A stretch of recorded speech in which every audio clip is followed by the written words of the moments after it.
Hey, good evening, team.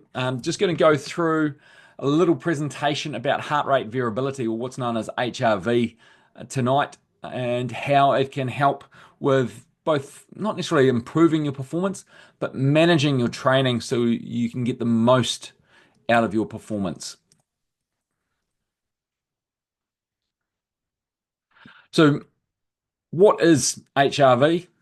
And that's going to be the first thing we cover. We'll go and then look at why HRV matters for an endurance athletes, some of the key principles, applications in endurance training, and then some caveats around its use, because it's not the be all and end all, but it is important to consider.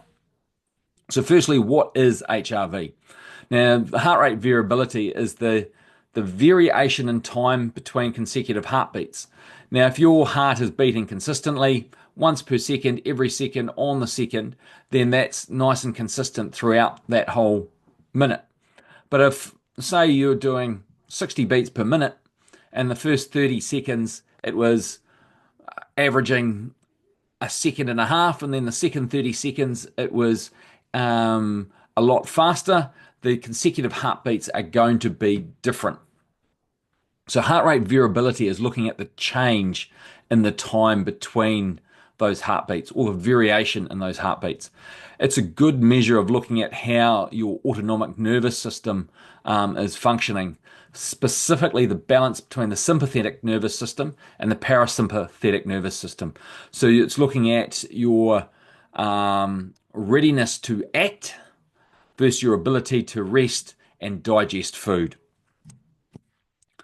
Why it's important for athletes? Well, a couple of main reasons there, but we can use it as a tool to help track recovery, our training readiness, and overall stress. And it's not just looking at physical stress from training, it's looking at stress in a big, broad spectrum, from physical stress from training and work and anything else you might do, as well as mental stress that also includes work and finance and relationships and everything else.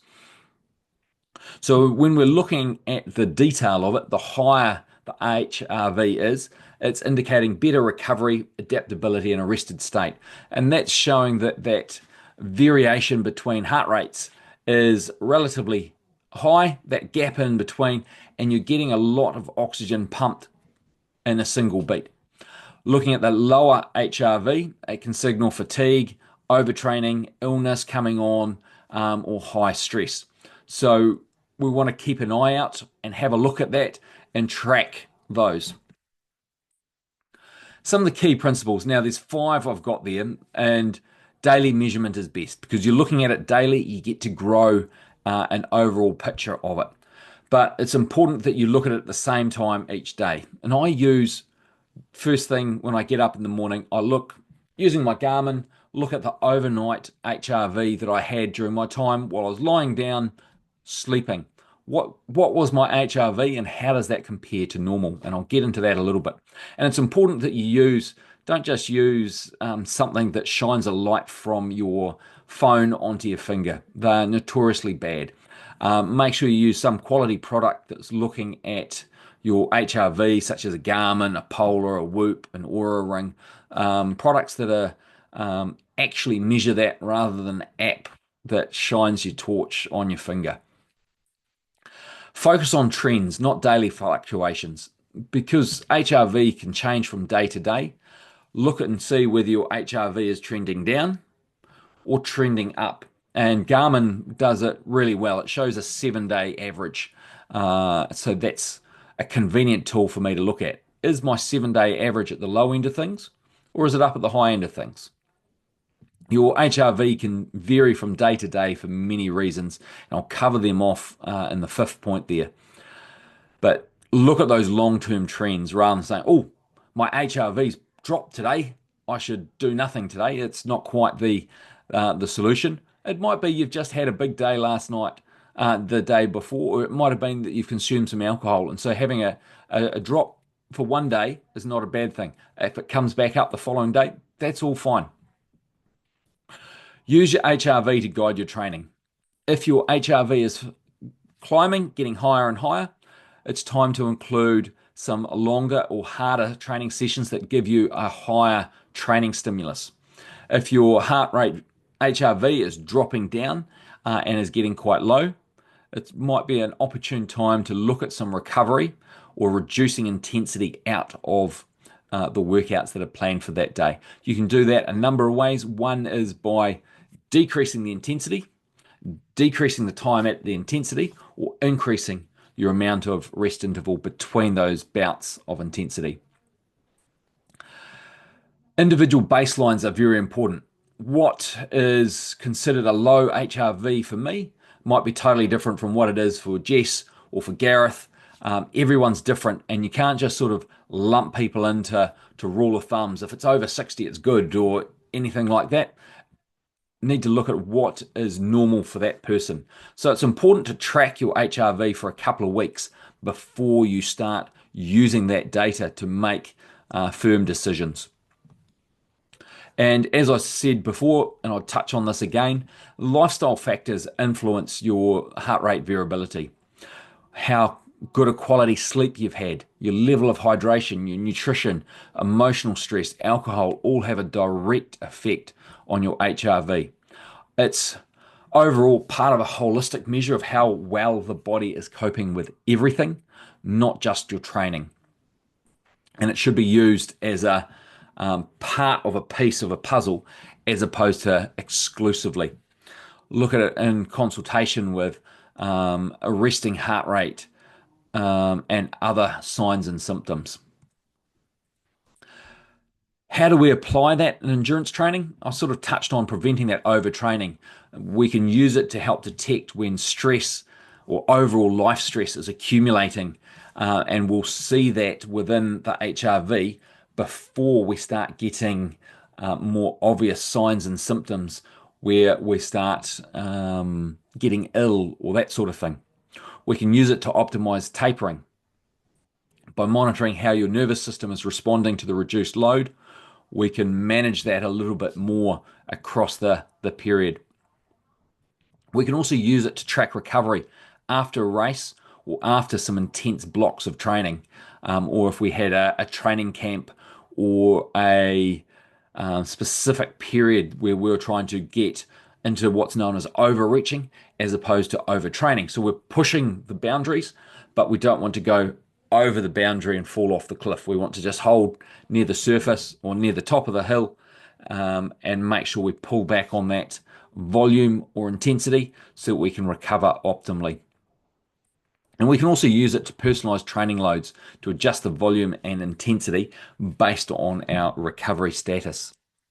A couple of important caveats, and I've sort of touched on HRV is only one tool. Combine it with other things, mood, motivation, quality of sleep, volume of sleep, resting heart rate, etc. And context is key. A low HRV after a race might be expected, and it's not a cause for concern, especially if that race was a longer event or an event where we've committed everything and had a really hard race there. So that in a nutshell is HRV.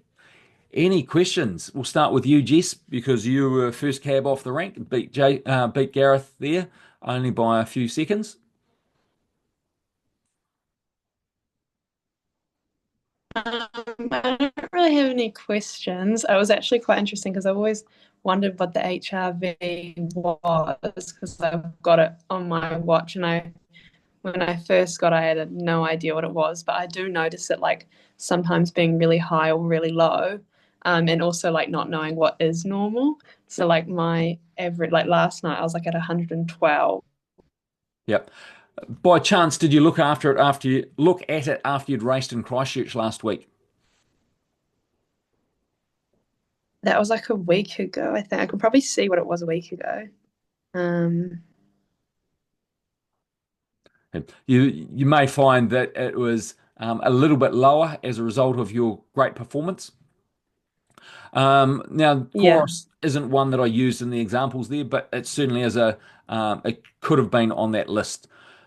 I'm not too familiar with the chorus. Does it display your HRV as it currently is? Does it show an average over a period of time? It tracks it off of my overnight. Yep. And does it just show what it was last night and then the night before that, and you can scroll back through them?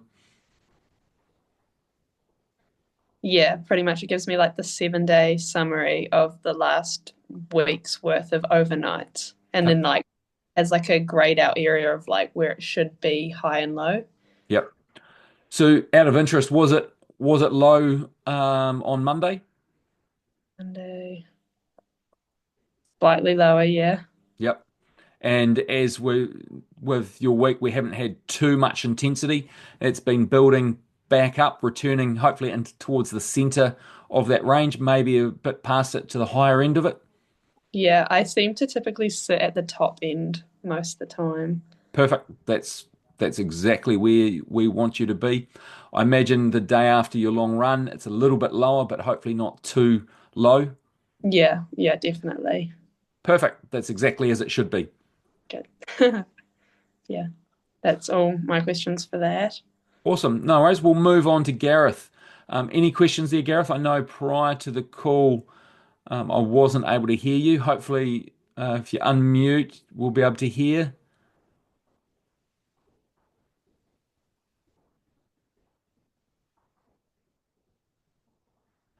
Yeah, I can see you've unmuted yourself there, Gareth. I know you're currently on holiday.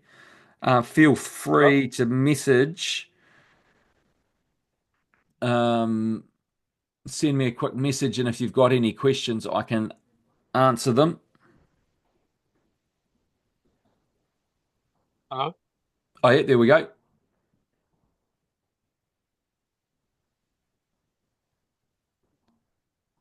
Are you Can't there, hear you Gareth? guys Heard now. you briefly.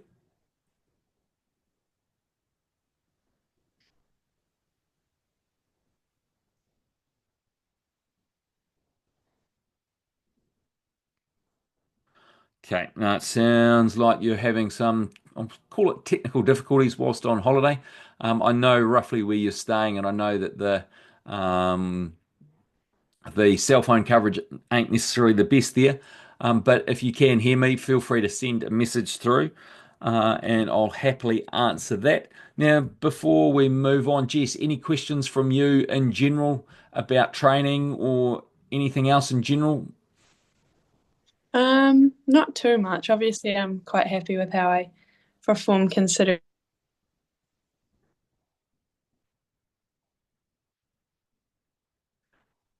I didn't think I was going to do that being sick. But no, I've had a look at the training and it seems good. I'm excited for a big lot of training before the half marathon, so hopefully that goes well. Yeah, no, you had a fantastic race, as we discussed last week. So onwards and upwards, and moving towards the next main event. Nothing has Yeah. come through from Gareth yet. Any final questions before we wrap things up, Jess? Um, I think Gareth has put some chats on the group chat. Oh, on the group chat. Oh, I've been sitting here with a direct line open with him.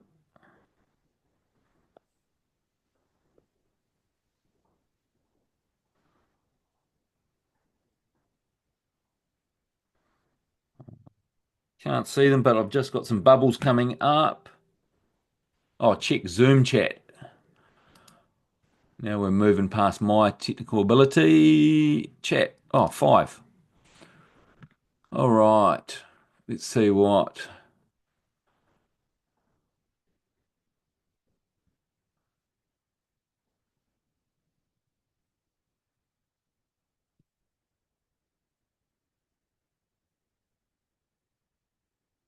Yes, you're right there, Gareth. With the um, the heart rate stress test where you lie still for 3 minutes, it is different, although it does look at heart rate variability as part of that. I don't think it gives a direct heart rate variability measure from it. What model Garmin are you using?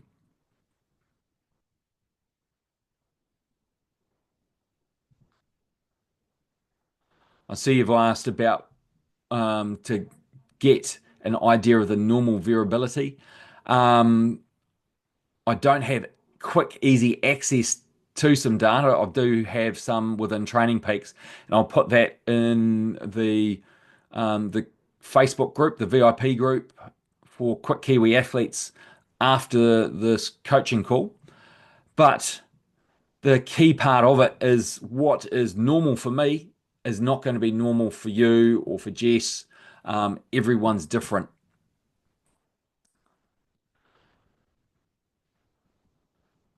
So you got the Phoenix 5. That might just be prior to them introducing the heart rate variability within the features. It's definitely part of Phoenix 6 and Phoenix 7.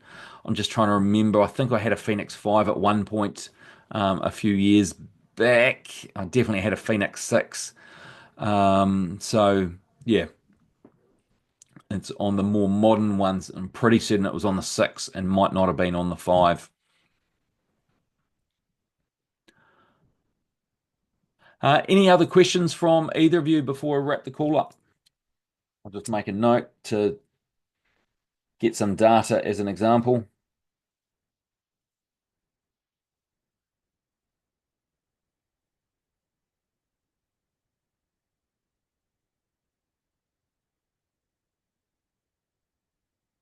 All right. Well, no further questions from Jess or Gareth. We'll wrap things up.